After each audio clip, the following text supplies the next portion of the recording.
dalam istilah Rasulullah, dalam istilah hadis adalah Baitul Maqdis. Kota Yerusalem sendiri dalam istilah hadis juga disebut dengan Baitul Maqdis.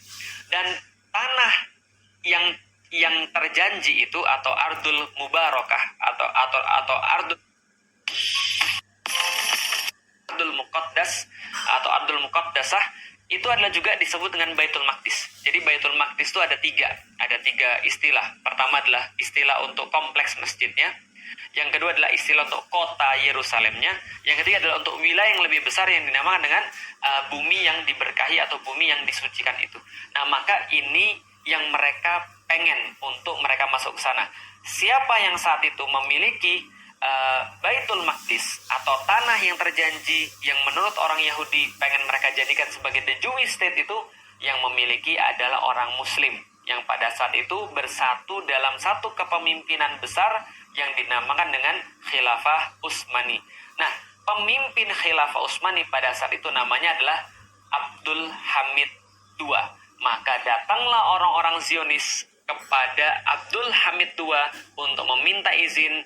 Mereka ingin mendirikan pemukiman untuk orang-orang Yahudi yang akan jadi cikal bakal negara Yahudi.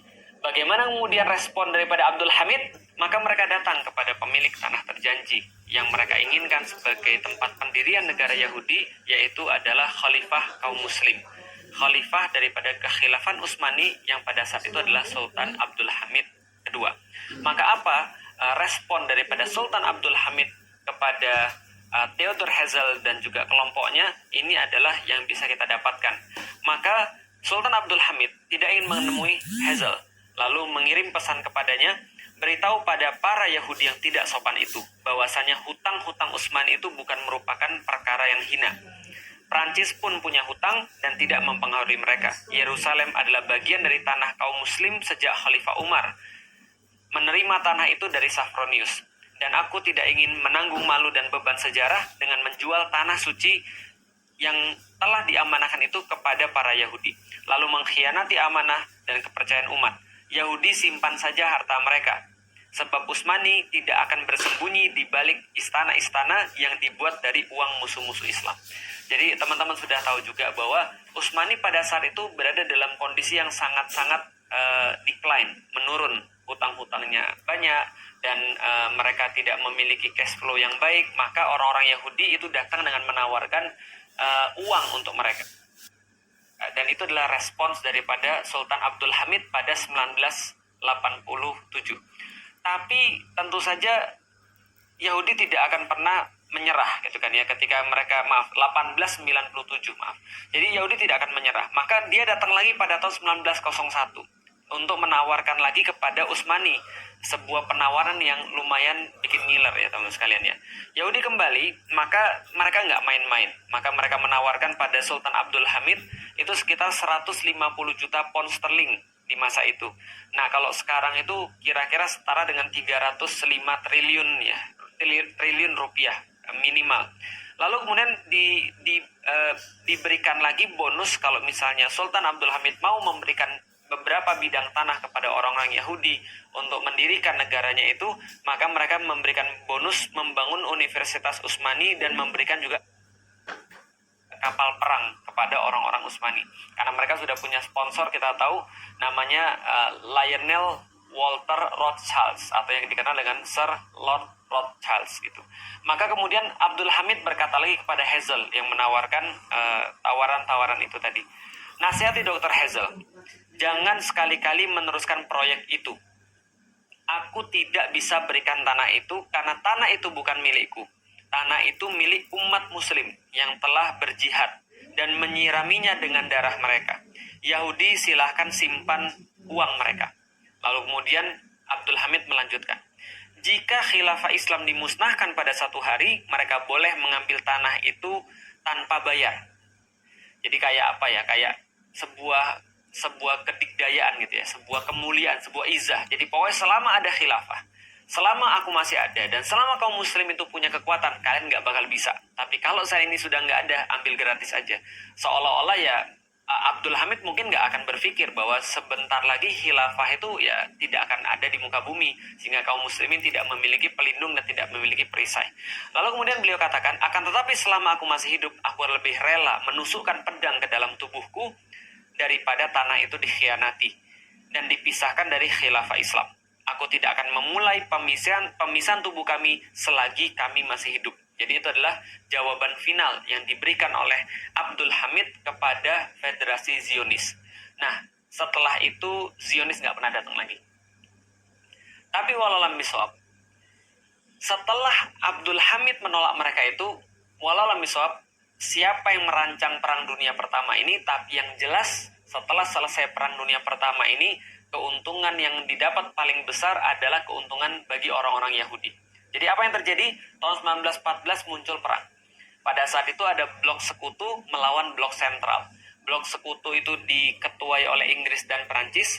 Blok sentral itu diketuai oleh Jerman.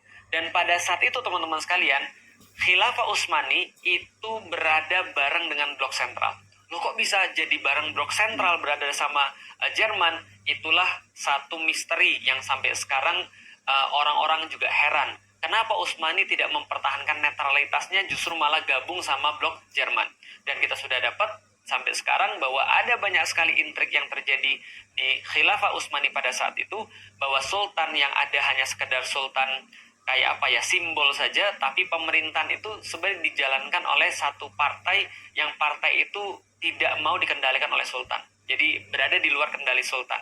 Dan mereka punya satu menteri, yang menteri ini akhirnya justru membuat kesepakatan rahasia dengan Jerman ketika justru Jerman sudah mengumumkan perang terhadap sekutu. Maka seolah-olah sekutu bilang, ya udah kalau gitu Utsmani adalah bagian daripada blok sentral. Maka Utsmani mau nggak mau harus ikut perang, karena seolah-olah sudah ya memang ikut perang. Nah, itulah dalam tanda kutip ketidaksengajaan orang-orang Utsmani, Khilafah Utsmani untuk ikut perang.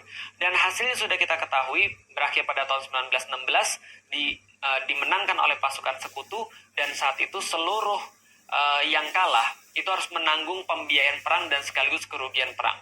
Nah, khusus untuk Utsmani, maka wilayah-wilayahnya itu dibagi oleh Inggris dan Prancis lewat perjanjian Sykes-Picot pada tahun 1917.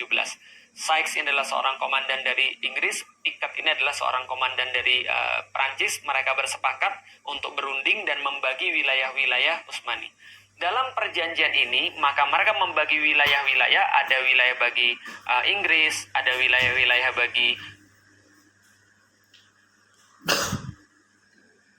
Prancis, dan mereka menggunakan ada satu wilayah bersama, wilayah khusus, yaitu adalah wilayah Palestina dan sekitarnya itu dikasih wilayah khusus. Tapi sebenarnya yang punya siapa?